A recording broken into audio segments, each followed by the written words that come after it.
I am Liza Bernard from the Norwich Bookstore, but zooming from home this evening. But the store is open for browsing Tuesday through Saturday, and we are still happy to put books on the porch for those of you who aren't ready to mix and mingle with others. We're there to do that Monday through Saturday. And I have to say, it's really great to have people back in the store after a very, very long year. Before we begin, a little bit of housekeeping.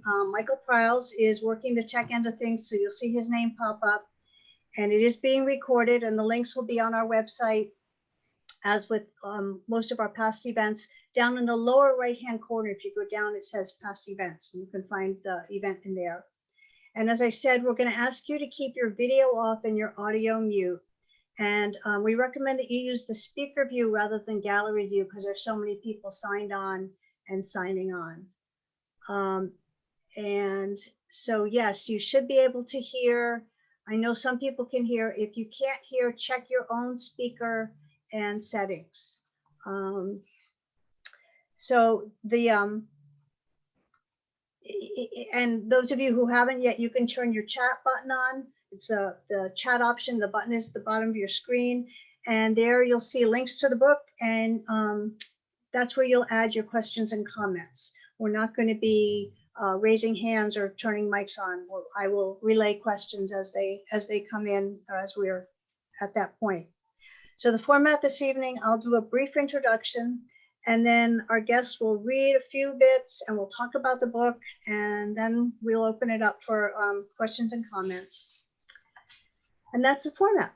So I have the great pleasure of introducing Sydney Lee once again. First time on Zoom, but not the first time. Sydney lives in Newbury, which is about an hour north of the bookstore, for those of you who aren't from this area. And he's active in both literacy efforts and in conservation. He was the Poet Laureate of Vermont from 2011 to 2015. And this new book, Seen from All Sides, with many notations, is a collection of newspaper columns on poetry composed during his tenure. And I had to look up what exactly a laureate is. And it's a person who is honored with an award for outstanding creative or intellectual achievement. As an adjective, it's defined as wreathed with laurel as a mark of honor. And I think that the role was appropriate for Sid. He's received numerous awards, including being Poet Laureate, and fellowships, including from Rockefeller, Fulbright, Guggenheim Foundations, and he's taught many, many places, at Dartmouth, Yale, Wesleyan, Vermont and Middlebury College, as well as in Switzerland and Budapest. He founded the New England Review in 1977 and edited it for a dozen years. His stories, poems, essays, and criticism have appeared in the New Yorker, the Atlantic, the New York Times, and other periodicals, as well as in more than 50 anthologies. He's published 13 collections of poems and now 5 books of essays. And I noted in doing some research for this introduction that he seems to thrive on collaborations. I'm going to ask him about that later. But in poetry, he co-edited with Char de Nord, who was his successor as the state poet, a book called Roads Taken, Contemporary Vermont Poets. In the visual arts, he collaborated with former Vermont cartoonist laureate James Kochalka, and that was called The Exquisite Triumph of Worm Boy, which was a graphic mock epic poem. With essays, he's collaborated with Delaware Poet Laureate Fleda Brown on a book called Growing Old in Poetry, Two Poets, Two Lives, which I found fascinating. And unbeknownst to me until this evening, or doing the research for this evening, he's collaborated in music, with working with Joseph Hallman on a long-form song cycle for voice and string quartet called Mud Time. So I may have used this quote at an earlier event, but I love the description of one reviewer who describes Sid as, quote, a man in the woods with his head full of books and a man in books with his head full of woods. So without further ado, I'm going to turn the stage over to you. And maybe you could start by reading a bit to introduce us to the book. You're muted. Wait, you're muted. You're muted. Thank you. I thank you profusely, Liza. You've been so good to me. When I heard that you were no longer going to be a proprietor of the bookstore, I recalled what I said when my beloved GP retired. I said to my wife, I might as well die now because I'm not going to find anybody to replace her. And I feel a little bit akin to that in this instance, although I have found someone to succeed her. Perhaps not filling the shoes yet, but I don't know her as well as I knew my former GP. But you've been not only great to me, but to the community, and I'm very, very grateful. This book, as Liza said, I wrote a monthly column when I was the poet laureate to the Valley News for one, and then 4 other regional newspapers all the way up to Burlington Free Press and so on. And I was a little bit sheepish about collecting them as a book for a while, and it's taken a while, having kicked the can down the road a long, long time because I haven't been poet laureate since 2015. It's finally appearing, and for better or worse, there it is. I'll start by reading everything that I read tonight. If no matter 3 or 4 things, they'll all be less than 2 pages, so they'll be short. And the first one is called Open Questions. They're all the chapters are all quite short because they have to fit a roughly 750 word format to suit the editors of those publications. This one's called Open Questions. On becoming my state's poet laureate, I made it my mission to visit as many of its community libraries as I could. I paid many, many such visits and have savored each and all. Certain colleagues at the prestige colleges where I taught for over 40 years seem always to have surmised that intelligence faded the moment one stepped away from an ivied campus. And I always knew that attitude represented the worst sort of provincialism. I'm the more assured in that knowledge for the library trips I've made, the more persuaded that there are a lot of smart people out there, however extensive or otherwise their formal education. Perhaps certain of the scholars would do well to spend some time among them. I've especially enjoyed that my audience members tend to ask not the allegedly sophisticated questions, which I've heard more than enough of in 4 decades of professorship. Their questions are more basic and thus more important in that they represent concerns that everyone feels in contemplating a poem for the first time. Who's talking, why, where, and so on. For my taste, too much concurrent poetry can't answer those questions on the page, and even as a lifelong lover of poetry, I turn away from such works. Obscurantism. The most frequent questions I hear, however, involve form and meter. There are those who wonder if something can be called poetry if it does not have a regular meter, regular stanzaic shape, and often it's not a rhyme scheme. Now, I'm a formalist myself, something not all that common in our day, though I think and even hope that this is unobvious when I read because I pause in my recitation when the grammar does, not when the line does. I even use a goodly amount of rhyme and half rhyme. And yet I employ these tools merely because they enable me, not because they represent capital P poetry. Indeed, I steadfastly refuse to grind any axe in the free verse, formal verse debate, partly since it seems to make advocates on either side suddenly go brain dead. Of course, poetry can exist in an unrhymed and unmetered format. Consider, to pick an ancient and glaring example, the biblical Psalms. Of course, poetry can be formally constrained without being academic. Never mind my own small example. Consider Robert Frost, a diehard formalist, who managed to capture the sound of actual speech far more effectively than an Ezra Pound ever did. Now, the passionate free versers may believe that their mode is anti-establishment, a claim that could be made for it if this were 1920. Since then, and surely now, free verse reigns supreme in virtually every academic MFA program and among the most celebrated poems of our time. In short, it is the establishment practice. The other sect of blind debaters, however, alleges that free verse shows sloppy thinking, shoddy technique, as if that applied, say, to Robert Lowell or more contemporarily to Louise Gluck. In short, these aspersions are no more or less bright or accurate than those of the free verse crusaders, who impute coldness, sexual frigidity, political reaction, and again, academicism to formalist delivery. As if any of these charges were relevant to the giants of the 12-bar Delta blues, for example, a mode that is surely America's greatest formal contribution to world culture, and whose format, in the words of my friend, the excellent Vermont poet Baron Wimsey, constitutes the American sonnet. As I hear the free verse formal debate rehearsed, I'm too depressingly reminded of political dialogue in our day. I'm never shocked by the slogans on either side of the liberal conservative divide. It's as though there were no real need for any of us to look at a given issue from more angles than just one. We liberals already know what the conservatives are going to promote, but we fail to see how perfectly predictable our own orthodoxies are. When I was appointed poet laureate, I claimed in my address that a little humility never hurt anyone. The humble but crucial questions I encounter at the state's libraries assure me that there remain at least a few open minds in the nation. That seemed like might be a launch pad. So you said in your essay that when you visited the libraries, as many libraries that would welcome you, you gathered wisdom rather than dispersed it. I'm sorry, I missed that. You said when you visited the libraries that your goal as poet laureate was to visit as many libraries as would welcome you. Mm-hmm. And you went there and you garnered wisdom as opposed to dispersing it.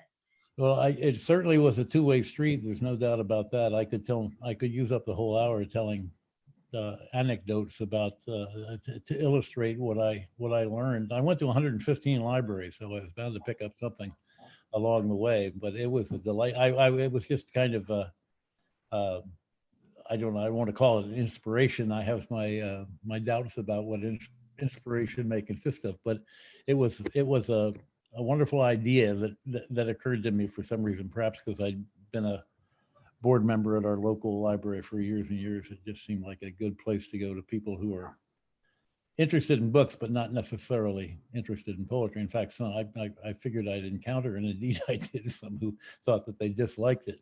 So, interesting, in your support of libraries, one of your essays says that you were not a reader as a child. No, if you had suggested to me when I was a typical witless hormone-driven hockey-playing, beer-swilling teenage male that I would end up being a poet, I would have probably thought you were crazy. I was pretty slow to come to the racket. I didn't publish my first book till I was 40. I always loved. I did love literature as a grown-up, no doubt about that. But when I was, in the elementary and high school years, I had many other interests. Some of them might have seemed quite contradictory to this calling. Huh? Were you always interested in language, or did that also come later?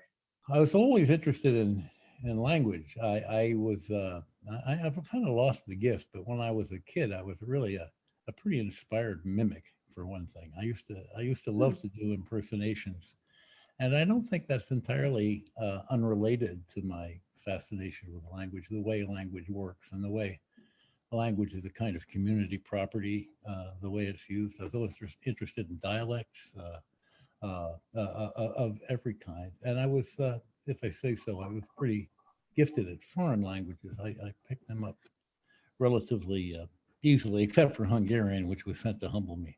But other ones, I learned Italian when I was in my 50s, and if I say so, I do it pretty well. And I did it simply by going there and reading a text.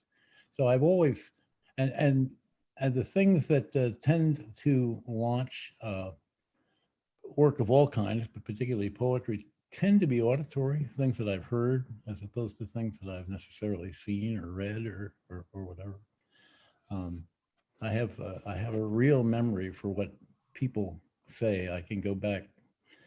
I mean, I can't remember what you said yesterday, but 78 years ago, I could probably tell you what somebody said to me as a baby.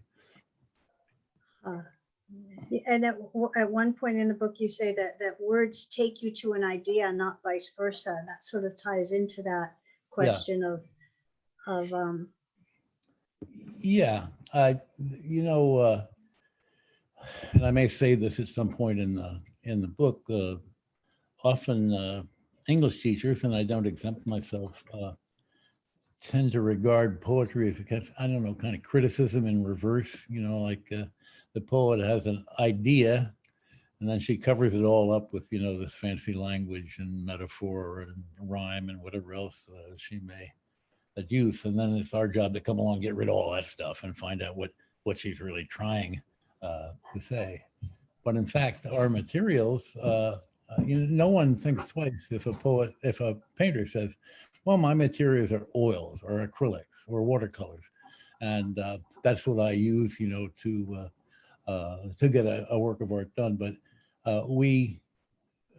our material is language, and it's serious play, often not always dead serious or grimly serious, but I like to play around with language, and if I play around with it enough, it tends to lead me in directions that I had not anticipated. If I know where I'm going before I start a poem, it's not going to be any good. There won't be any discovery on my part, no excitement on my part, and so I won't be able to share that discovery with anybody else. It'll just be a kind of, as I say, criticism in reverse, or reportage covered up with fancy language.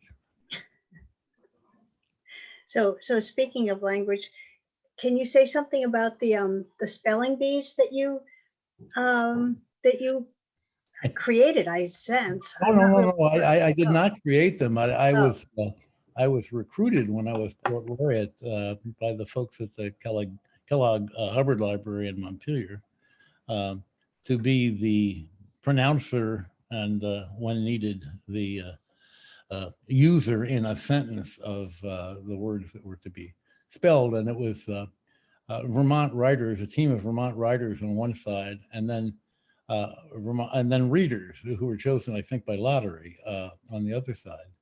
And it's hard to explain how much fun it really was.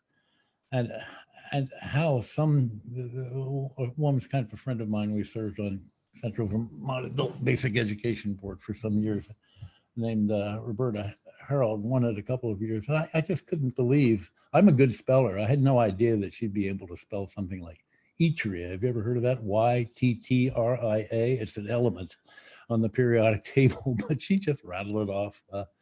So it was just great. It was great fun. And there were some great characters. Will Lang was one of the team members, for example, and he was great fun, as he always is. Okay. So do you want to share another passage with us? Well, I can do that. Let me think. What did I? Well, the next one that I selected, and some of these are selected merely because they're as brief as they are. This one's called The Alogic of Lyric, and it kind of ties in with what we're talking about, Liza, the idea that, you don't sit down with a logical premise or an outline in order, at least I don't, in order to accomplish a poem. It has to do with, the great Swiss psychologist Carl Jung said that psychoanalysis is not a matter of either or, but either and or. And I think I could apply that to poetry, poetry is a way of keeping a number of ideas in the air at once, some of them completely contradictory to one another without seeming completely muddled. I'll talk about that a little bit here. The alogic of lyric. More often than not, in my library presentations, I use the following poem by James Wright as an instance of what lyric can do, perhaps better than other modes of human communication. In some instances, the following poem uses language we'd avoid these 40 years later, but be that as it may, the poem still seems stunning to me. It's called Autumn Begins in Martins Ferry, Ohio. In the Shreve High football stadium, I think of Polacks nursing long beers in Tiltonsville, and gray faces of Negroes in the blast furnace at Benwood, and the ruptured night watchmen of Wheeling Steel, dreaming of heroes. All the proud fathers are ashamed to go home. Their women cluck like starved pullets, dying for love. Therefore, their sons grow suicidally beautiful at the beginning of October and gallop terribly against each other's bodies. Now, one can easily imagine a poem like that as an indictment of a social system that brutalizes its working class and Even the night watchman is a ruptured night watchman.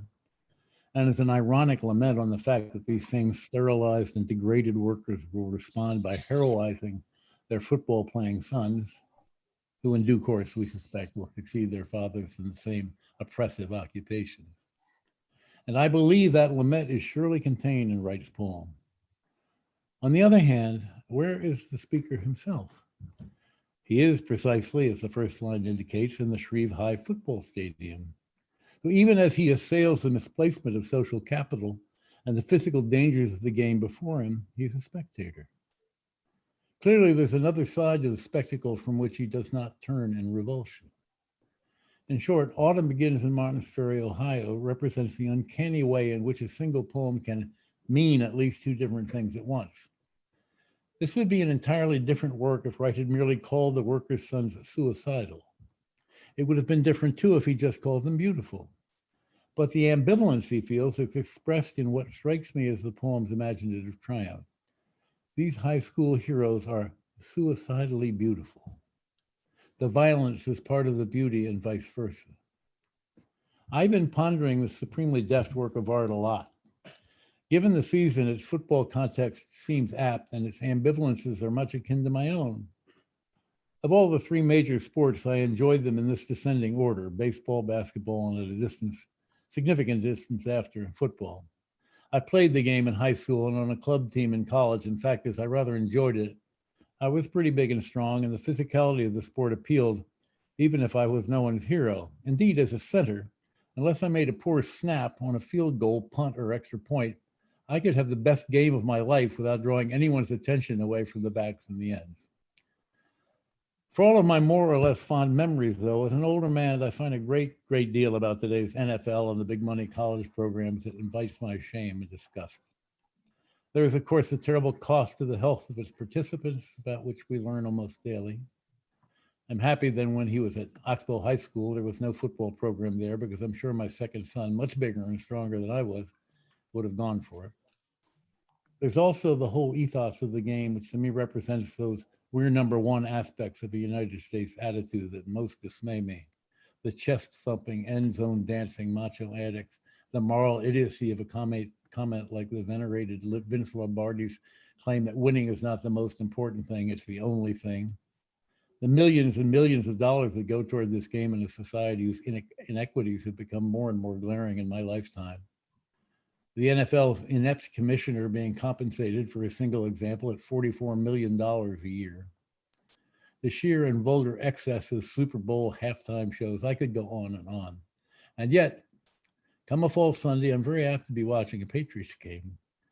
I never do so quite successfully, but I seek to suppress, or what's the same thing, to justify all my profound reservations about football by imagining that the splendor and skill of the game provide adequate reason to be a spectator. In a word, I seek to make myself believe that those players out there are simply beautiful, and to ignore the suicidal or homicidal dimension of that beauty. To the extent that poetry can capture such multifaceted responses as we have, even to the most trivial events, and even in our daily lives, it may justify the claim I keep making at those lovely community libraries, a claim for its uniqueness as a type of human discourse. Lyric is an art that gets at the complex working of our minds like no other I can summon. Yeah, that is an amazing poem.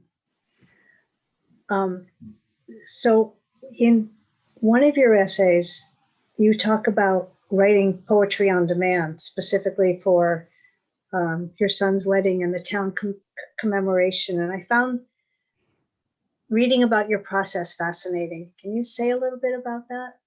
Yeah, I mean, I was afraid when I became poet laureate that this was going to be a more typical request, a topical poem, an occasional poem. And, if I was to write about the 250th anniversary of the town, I was afraid I was going to end up sounding like some bloated English laureate, glorifying the splendors of the Queen or something like that. I knew and I accepted the notion that I was to be somewhat celebratory. But at the same time, I thought it was important if it was going to be a decent poem, to come at it in a kind of a slantwise fashion. So I had to find some way into whatever it was I was going to say, and I wasn't entirely sure what that would be.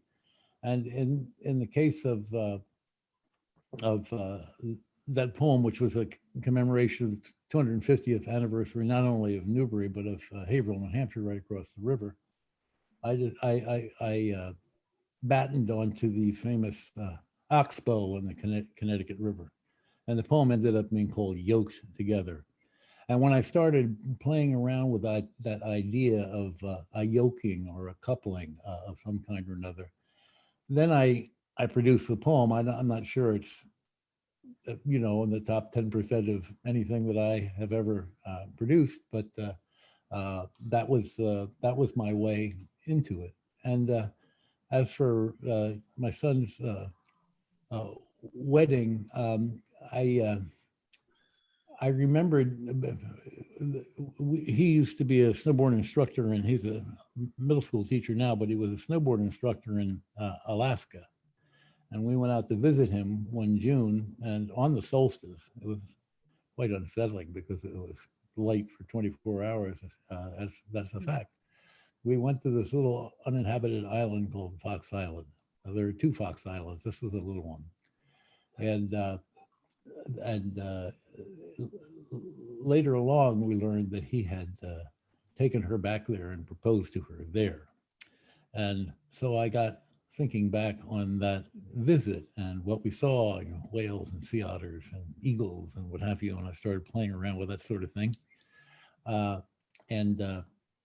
So I entered the poem in a kind of I see my old student, Owen Hughes, has just written slantwise. Yes, I got into it slantwise.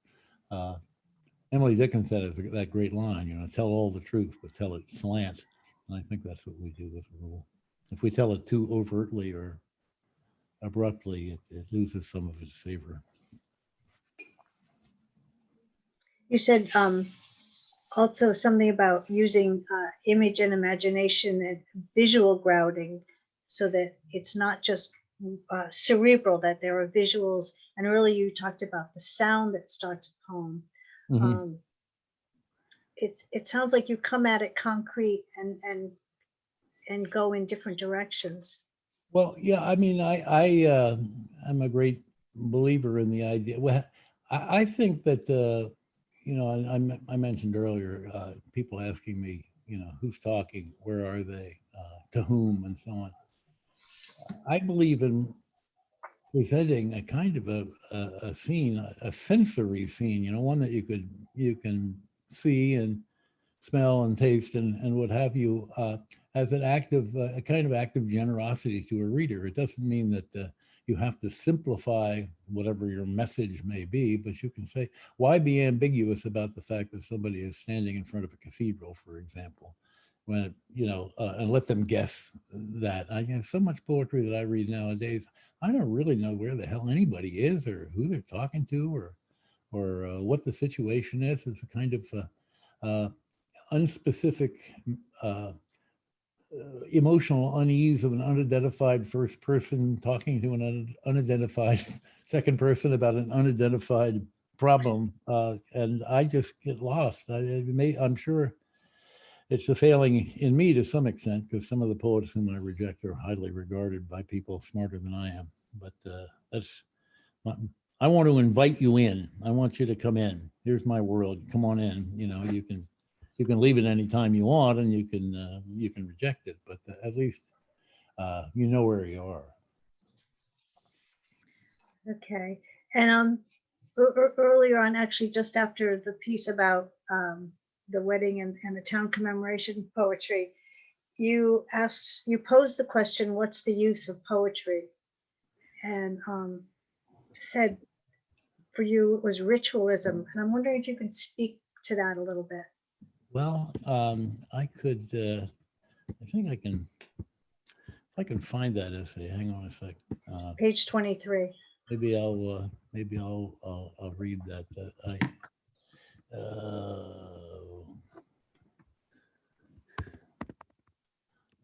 reading from a document rather than, let me see. Okay. And this makes reference to that wedding of our younger son. Yes, our second son and his wonderful fiancee wed in September 2012. Unlike me, neither of these young people has much in the way of religion, and yet they put a good deal of thought into the ritual aspects of the boating ceremony, whatever that ceremony turned out to look like. Let me offer an apparent non sequitur. Many, many years back, a very good writing student of mine told me he was headed for engineering school after graduation. When I reminded him of his talent as a poet, he told me that composing poetry had been fun, yes, and yet, he asked, what's the use of it? Like my version of faith poetry is something whose use I too have frequently questioned. My poems would suffer if I didn't, I believe. And what I generally come back to is poetry's function, at least in part, precisely to provide our existences with some degree of ritual.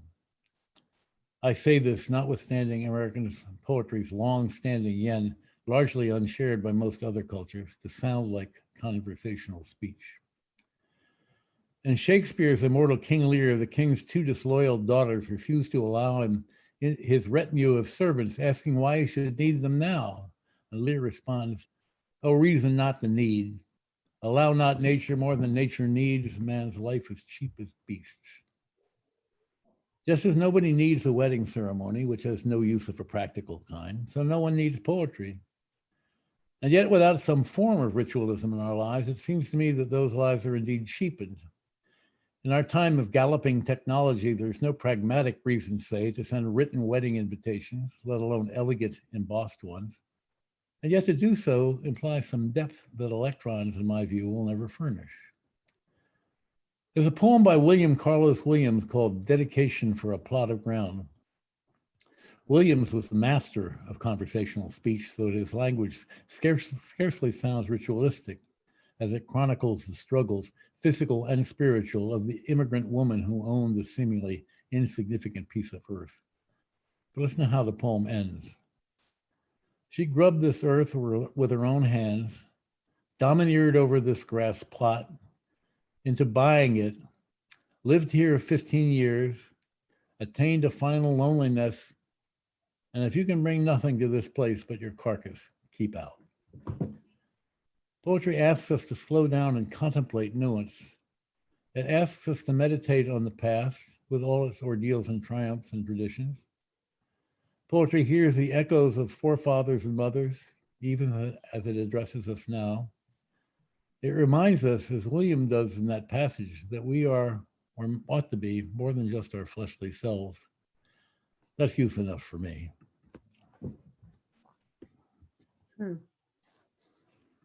So that actually leads to what was going to be my next question, but it's from the last, or the near the end of the book, one of the last essays, and that's about the conferences that you attended on world issues. Like there was one Penn conference that the topic was immigration, and the workshop posed was, what role must literature and culture play in resolving the conflict between Middle Easterner and Westerner?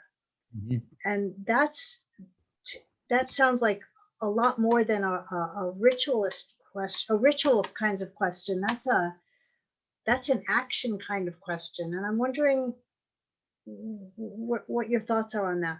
Well, I think somebody once described my politics as militant, wishy-washy liberal, and I think that the militancy has abated some. The wishy-washiness has increased. At any rate, I gave something of a mixed answer there. But in general, my feeling is that one of the problems one comes up against in trying to write ameliorative poetry, improving poetry, morally improving poetry, is precisely what I was talking about at the beginning. You already know how you feel. You already know what you think is the right course. And so in the process of expressing that, in effect, you're simply illustrating a prior conviction. And lyric doesn't do well for me at any rate, if that's the way in which it proceeds. Underlying all this is my sense that, and I've been an activist on a number of fronts, but I've never thought that poetry was the most effective way of going about, achieving whatever it might be, racial justice or proper conservation practices or what have you.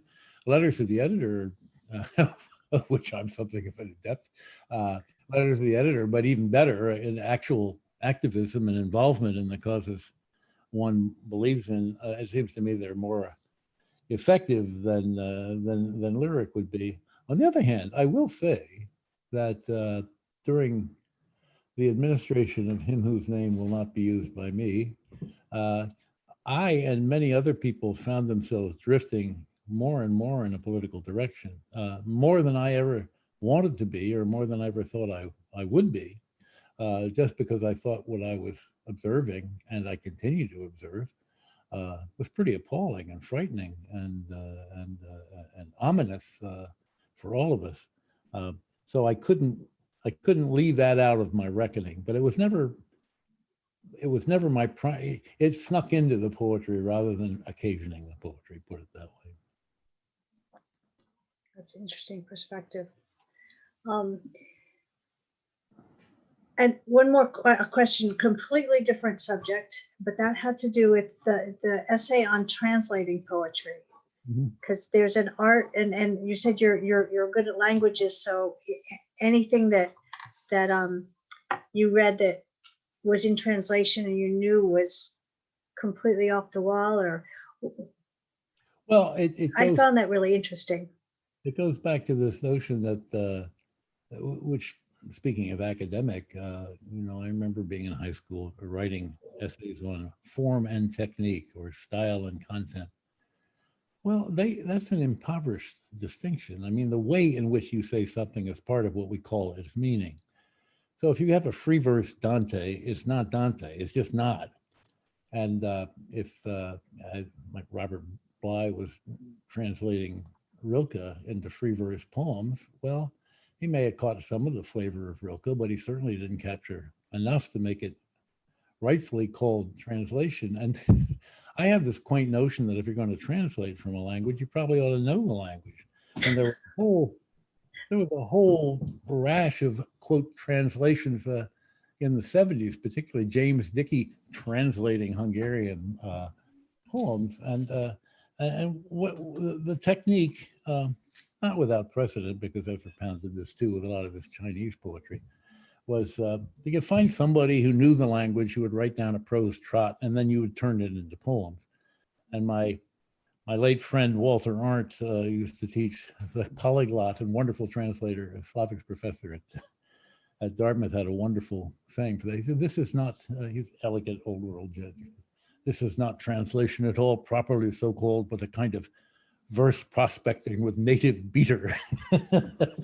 And I feel that if I like the guy too. I mean, I kind of know him. Coleman Barks has really made a career out of translating Rumi. He doesn't know Farsi at all.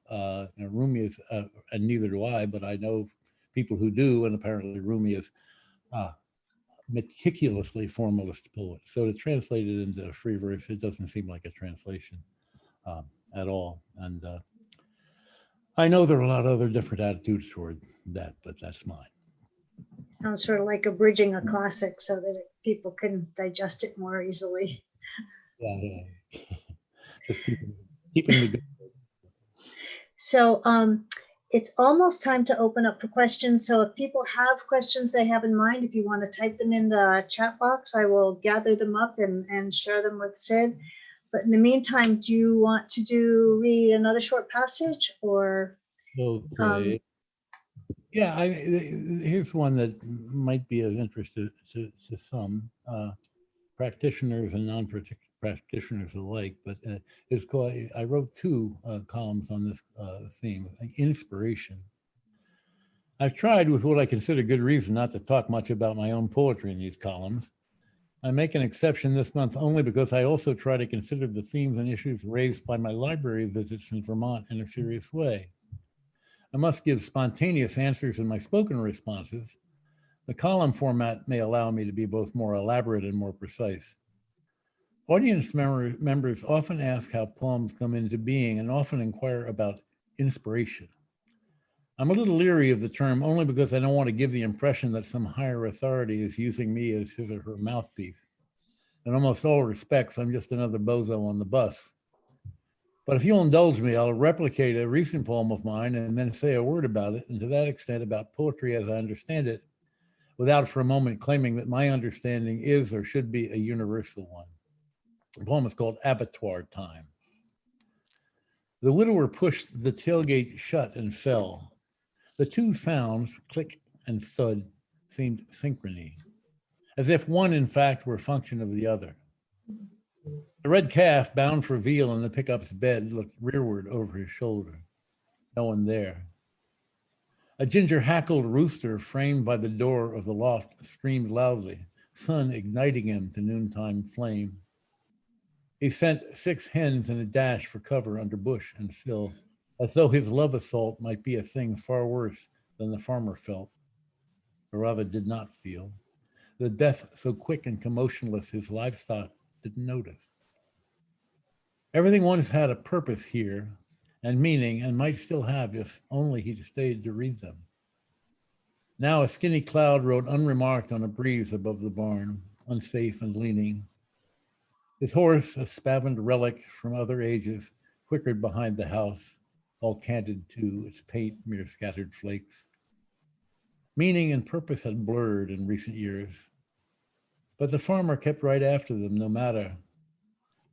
Who'd free the weanling now? Who lead him to slaughter? So how do poems get generated in my mind? Well, they certainly never begin with what in my teaching days students called ideas. They tend rather to begin with some sensory recall, more often than not auditory. This can be the sound, say, of a certain woodpecker on a very still spring morning, a snatch from an old Thelonious Monk tune, or, as in this case, most typical for me, a small chunk of conversation that has lodged itself in mind, whether or not I know it. After a reading last year, somehow an audience member mentioned a farmer of his acquaintance, one who, like all small farmers in the era of agribusiness, has struggled to keep his place going, and one who just dropped dead while closing the gate of his pickup on a veal calf.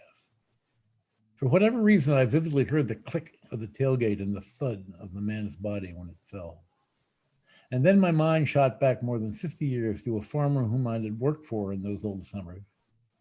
He'd lost his wife, and age supervening was finding the relentless labor of his calling more and more difficult. He said to me, a boy not yet 18, this place used to have a meaning and a purpose. The click and thud instantly married that remark, and I fused the two countrymen into one. I had only to fill in the physical details of the farmhouse and farmyard to finish the poem. Whatever its merit, then, abattoir time was all but given to me. If that's inspiration, so be it. Inspiration in such a case really being a sort of selective memory. Which leads me to a terse answer to another frequent question. Are my poems always founded on my own factual experience? Well, yes, of course. Who else's? Yet the facts per se may have transpired at different times in different places. There is, for example, no actual single farmer who experienced the specific moments I render here. And yet I hope my imaginative construct, my blending of two figures, shows a true account of a human being in the situation I describe. I hope it's true in the sense of being more or less faithful to anyone's sense of loss and diminishment. Thank you. Thank you. So are there questions that people want to pose for Sid, or I keep coming up with questions? I do have plenty. There's nothing in the chat yet, but I welcome anyone to put a question in there. I wanted to ask about Robert Frost, The Road Not Taken, that you have said that it's read not necessarily wrong, but incompletely, and that there's way more to the poem than popular culture I haven't. has. Indeed, there's a fairly recent book which takes that poem on, and I haven't read it because I'm angry that I didn't write it myself. But at all events, the road not taken, with the possible exception of stopping by woods on a snowy evening, is likely the most famous of Frost's poems, and it's trotted out at every retirement dinner and high school graduation and whatever it may be as an example of good old Yankee individualism. And there is that thread in the poem. On the other hand, there's a completely opposite. He says, I took this. Well, he says of those two roads, alas for that, the passing there warned them really about the same. And each that morning equally lay, and leaves no step had trodden black. But we, in our zeal to have, quote, meaning and to overlook the alogic of lyric, we want to turn it into an inspirational poem, a poem, an Emersonian self-reliance poem. And at the very end, when he says, somewhere I shall be saying, somewhere ages and ages hence, I shall be saying this with a sigh. Two roads diverged in the wood, and I took the road less traveled by, and that has made all the difference. And that's what everybody wants about now. And I read a letter of Frost's. I did a long review of Frost's early letters for the Georgia Review. He said to his correspondent, Stearns Morris, he used to teach at Dartmouth, there's not 1 in 10 who'll see the humor in that poem. And he was right. I mean, there's a certain amount of, I'm not saying that he's not committed at one level to the Emersonian self-reliance, but on the other hand, he's kind of poking fun at himself a little bit. I shall be saying this with a sigh. Two roads diverged in a wood, and I took the one less traveled by. And that has made all the difference. I shall be saying this with a sigh, and they'll buy it, and we have. It's another good example, it seems to me, of the way in which several balloons can be kept in the air at once in a given poem. And I don't know of any Frost poem in which that isn't the case, and except some very, very weak or minor ones. But almost every poem that I know of by Frost kind of throws it back to you. What do you make of this? There are several ways of looking at this situation. I'm not going to tell you what I think, but what do you think? And I like that in him a lot. I think he's an immensely complex poet. As opposed, I like to, he got out of England when I think he was trying to get away from Ezra Pound. He was so influential. And I feel that, I think I always say Frost is complex and Pound is complicated. There's a big difference between those two things. Interesting differentiation. Huh. So we had a question about whether being a Vermont Poet Laureate influenced your poetry during the time you were in that role, or perhaps later. I hope not. I don't think so. No. I regarded it as a great honor. I regarded it as an honor that could have been awarded to any number of people I knew, well or not well. But I never thought that I never thought it really turned me into a big deal. I wanted. It was no effort to remain humble because there was no reason to act otherwise. Just as I hope there isn't in my own poetry. I'm doing the best I can. That's about what I say about my own work. I don't claim, it's not revelatory. It's I'm not a prophet. I'm not a capital B bard. I'm just another, as I say, another bozo on the bus, doing something that makes sense to him for whatever reason. You spoke of that a little bit in the book when you wrote about taking the mantle from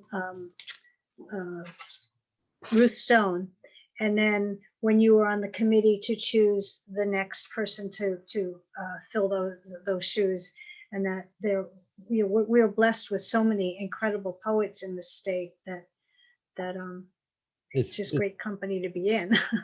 It's truly amazing.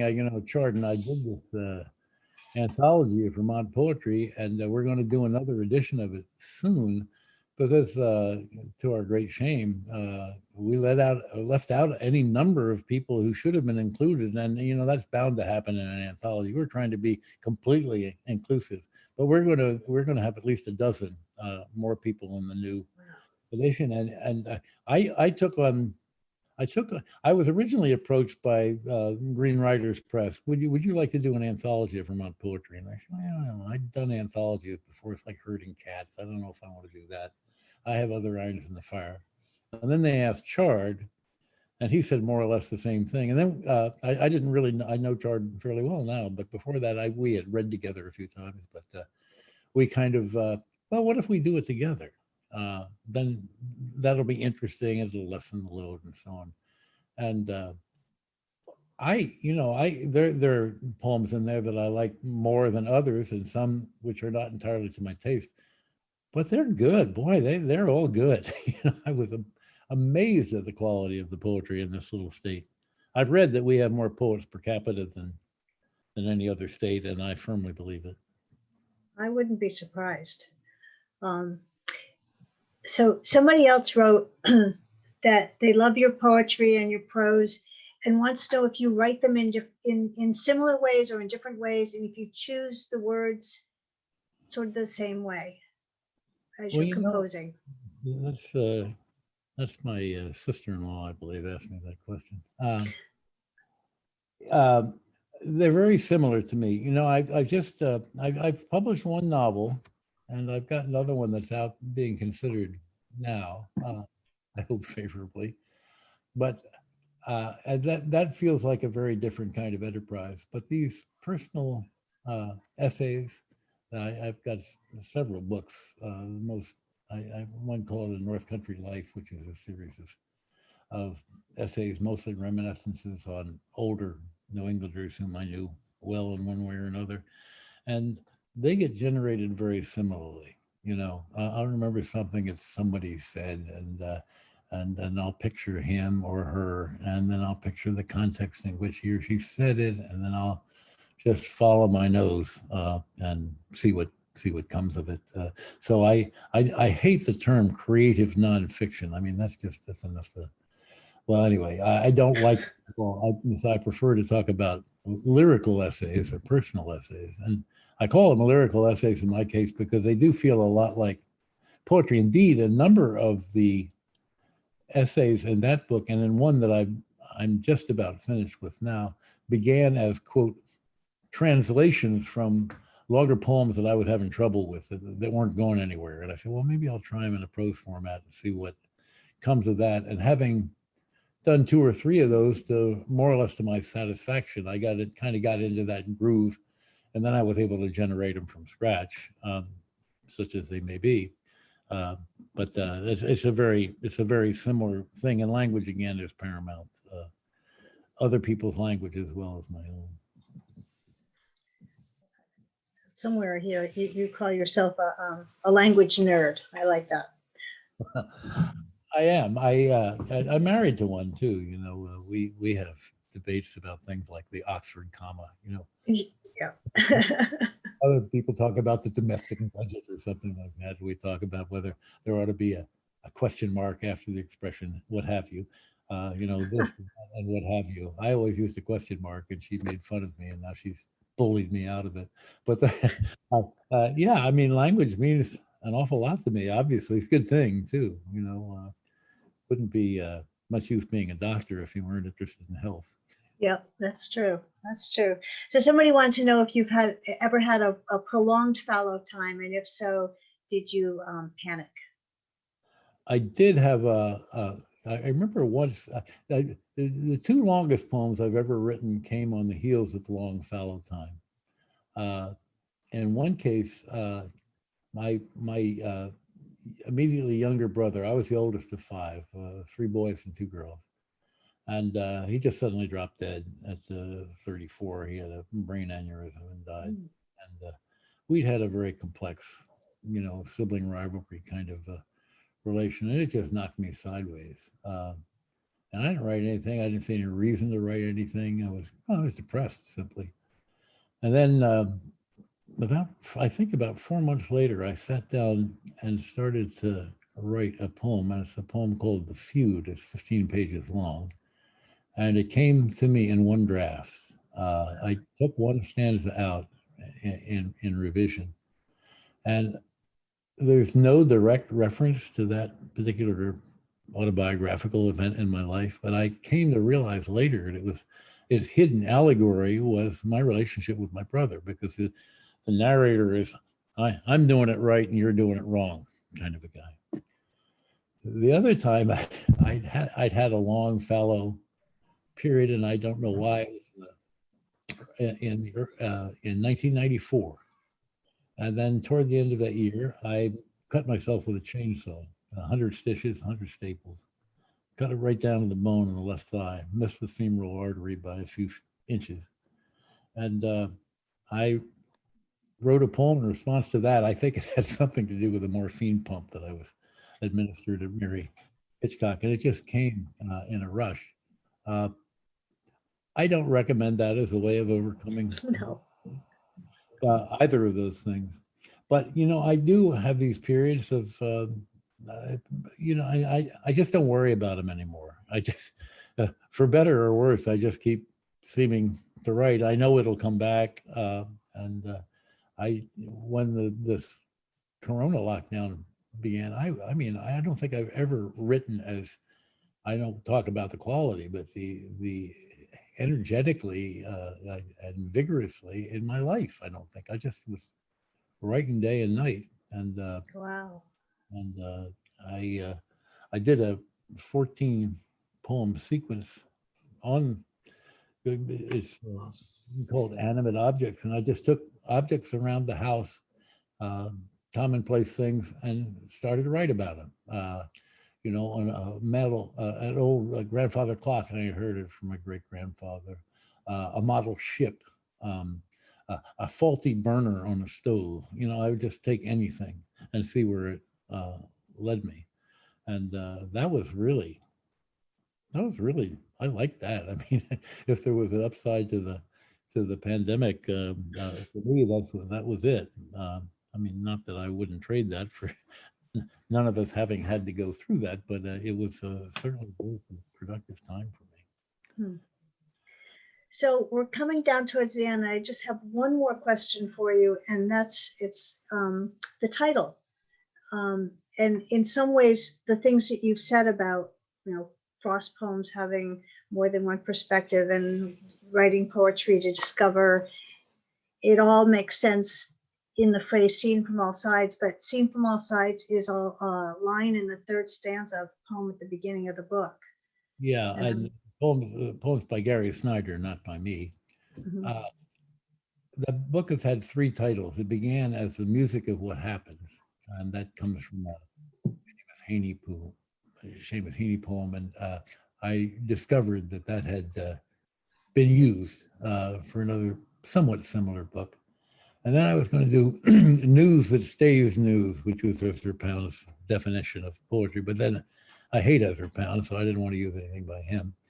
And so I don't know how I bumped upon Gary. I don't know Gary Snyder, but I bumped on this wonderful poem called "As for Poets," and the line in there, "Seen from all sides," seemed to fit what I was trying to get at. So that's Yeah, what it fits the book very well. The poem is seen from all sides, everywhere at once, is the sentence that it's embedded in, and I think this book shows us poetry from many sides, your personal perspective, but also because of the other poets you write about. So this has been great, and I encourage everyone to get a copy of the book. It's a nice paperback. Green Writers Press is a Vermont press, and they did a nice job with it. And even if you don't buy that book, buy books from the Norwich Bookstore. You can't go wrong. They're what people like me rely upon, and so do you if you're on this Zoom. so thank you, Sid, and thank you for this evening, and keep writing, and I look forward to reading what's next. And I look forward to seeing everybody in the store in person. And sign up for our newsletter. We have other writers coming. It's going to be a busy summer, busy spring, busy summer, carrying on. So thank you very much, Sid. Well, It's been thank a you. nice evening. Thank everybody for coming in. Thank you.